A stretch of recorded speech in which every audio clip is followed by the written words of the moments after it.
Call of Duty Modern Warfare 3. No, not that one. This one, yes. This game's campaign is apparently really bad, so I want to test it out for myself and see if it's actually that bad. And this is what I thought. By the way, before the video starts, hate to be that guy, but it would mean the world to me if you liked and subscribed. Thanks. Now enjoy the video. The campaign starts out with you playing as the bad guys trying to get your leader out of prison. You go through the top of the prison, and then once you're in the inside, you hack the prison cells to let all the prisoners out and cause a massive riot, which just seems way too easy. You head down into the prison more, and you have to go down this weird stone corridor that they probably hide all their big bad villains in, I guess.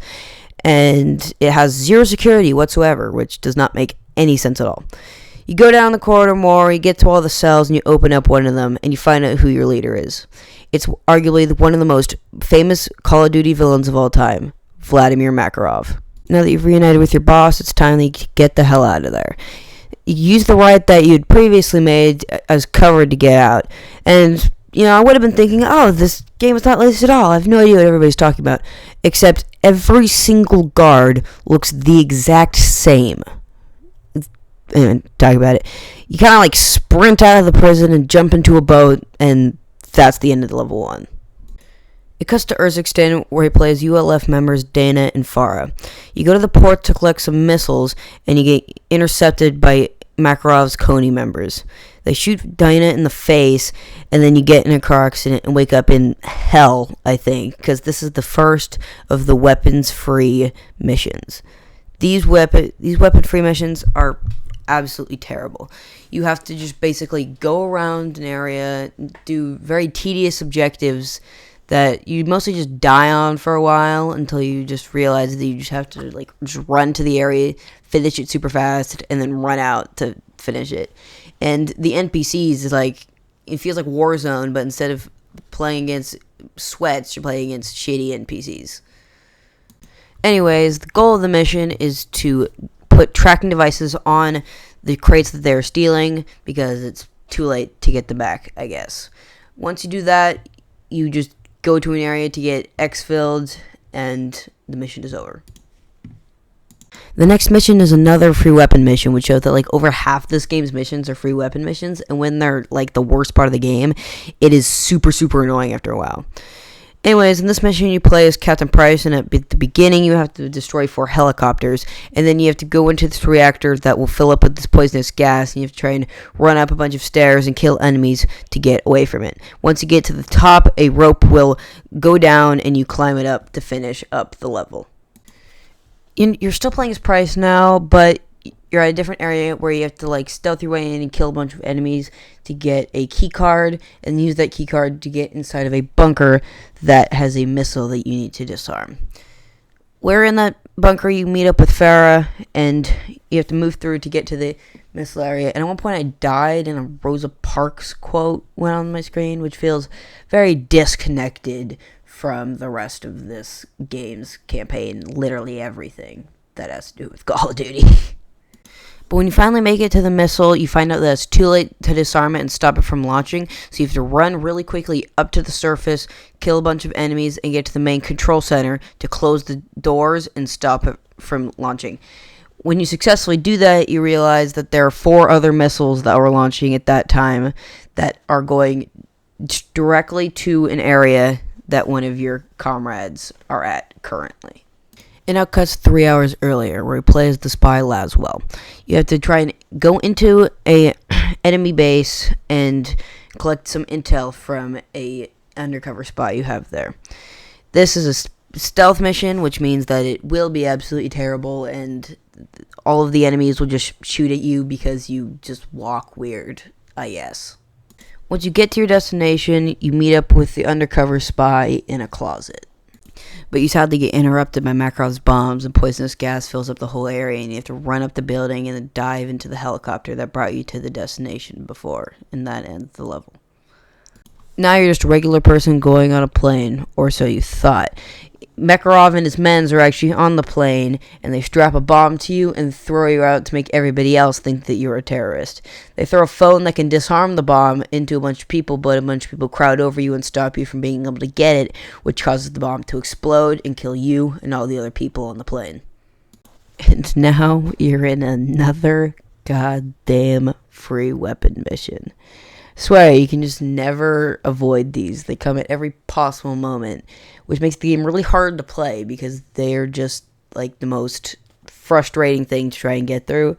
Because and sometimes you just feel like a one-man army trying to get through this, and you're being attacked by like 40 enemies at once, and it feels more like a luck base to see if enemies see you for stupid reasons, or if you can just run in and kill everybody into the area. But in this mission, Farah gets sent to the place where this plane fell down, and you have to try to investigate all the phones there to see what actually happened on the plane. And man, this mission was a doozy. There'll be times where I'm just like sitting in tall grass, and then more reinforcements will come, and they'll just immediately see me, it feels like. And then I die, because they're right next to me anyways. And it is very, very frustrating to try and deal with. Once you're done with all that bull crap and you've got all the phones and everything, Alex, comrade that you were there with, gets intercepted, and a bunch of enemy soldiers go up in his location, and he has to hide. So you have to kind of run up, kill those enemies, get in a car, and the mission is finally over. It now cuts back 3 years. We're trying to find Makarov in a soccer stadium that he attacks. You move across the soccer stadium, finding his guys until you get to an upper level in the VIP zone, where you find a bunch of medics that actually work for Makarov. You find out that he's in the garage, so you head down there and find a ambulance that tries to run you over, but you dodge it and it hits into a wall. You find out that Makarov is in the back of that ambulance, pretending to be a medic. You arrest Makarov and try to bring him outside, but you find more of his men, so once you deal with them, a helicopter comes down and exfils you from the area, which ends the mission. Cut back to current times. You play as Soap in this mission, where we're still trying to find Makarov, and we go to a private island that his banker owns, and we're going to get his bank information to maybe find out where he is. The current goal is to find a fob key that one of the head operatives at the island has to open a bunker and get their banking information. But sadly, it is under control and is locked and need higher authentication to be able to access the bank account. So you have to infiltrate the mansion on it and find the head banker, which when you do that, Ghost and Soap do like a good cop, bad cop kind of situation, with Soap as the good cop, Ghost as the bad cop, and they finally get information from the banking account. With this new gained banking information, we find out that there's a wire transfer to the Vostok capital, St. Petersburg, so we head over there to see if he's camping out there. So now that we know he might be there, we head over there to try and find him. We move up this massive abandoned building that he bought, fighting off a bunch of his men as we go up, and we finally find out that he's not there, but one of his second in head, who we actually play as in the first mission, is there. So we get him, arrest him, tie him up, and then launch out of there at 2 million friggin' miles an hour. Now that 5 of the 10 free weapon missions are out of the way, and there's only 1 left for the rest of the game. This is counting the 1 passenger mission where you're the guy on the plane, which is 2 minutes long, I think. But we're finally in the home stretch of finishing this game off. We are now heading to Siberia, where Vladimir Makarov is transporting a prisoner, and he might be there or he might not. We blow up all the vans just to make sure if he's there, and he's not, and we find out that the prisoner is one of the heads, General Shepard. We send him free and give him a pistol to help us get out of here, and it turns out that there are a lot of Vladimir Makarov's soldiers just all around in the forest above us. This is actually one of the better levels of the game.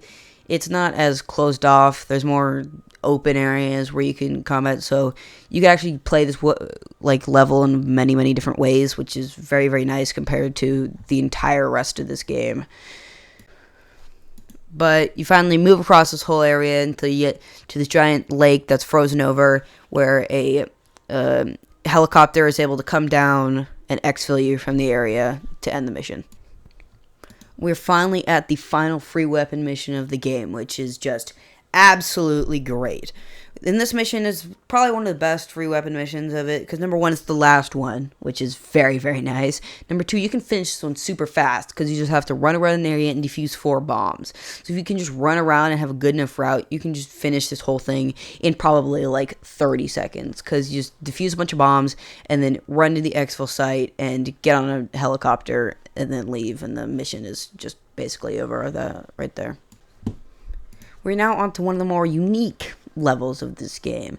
You play as a operative in the sky. Like, and you shoot down, kill a bunch of enemies through like nukes and bombs, like guys. So you kind of have to help your guys on the ground get to an area and find a bunch of poison and like poison bombs that Vladimir Makarov has stored in this area that he's in. You have to destroy tanks, a bunch of different enemies. It's very unique compared to everything else. It's a little tedious and long, so it will get boring after a while, but pretty fun compared to a lot of the rest of the things in this game. We're now on the final mission. There's like 2 missions, but it's kind of wrapped into one, so I'll talk about it in one. You start off trying to find a hacker that Vladimir Makarov hired. You find them, and Soap and Ghost are undercover, and you kind of follow them around playing as Soap, trying to blend in and not make it obvious, which is kind of fun until you figure out that that the person who's buying it goes inside of a tunnel, and that is where Vladimir Makarov is. You find out that he's trying to bomb the train that goes from England to France from underneath the ocean.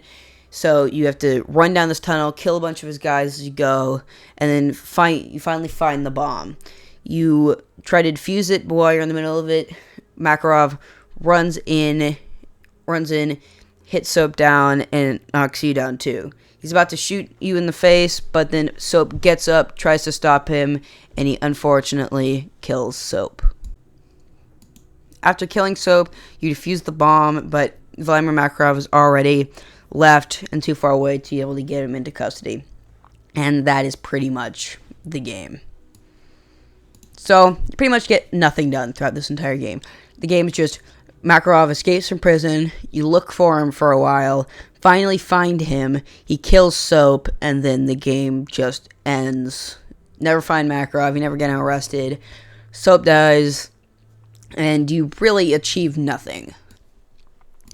This game really feels like it was really rushed, and the ending feels like that there should have been more to the game, but they just cut it so they can do it for whenever the next time Hammer makes a Call of Duty game. So, very disappointing. If you get Call of Duty 4, the campaign, I would not recommend it. It's probably like a 2 out of 10, only given points because the graphics are so good. But, yeah, and that's my take. Maybe if you enjoyed these free weapon missions, which personally I dreaded, maybe you'll like it a little more. Still wouldn't recommend spending $70 for like 4 hours of gameplay.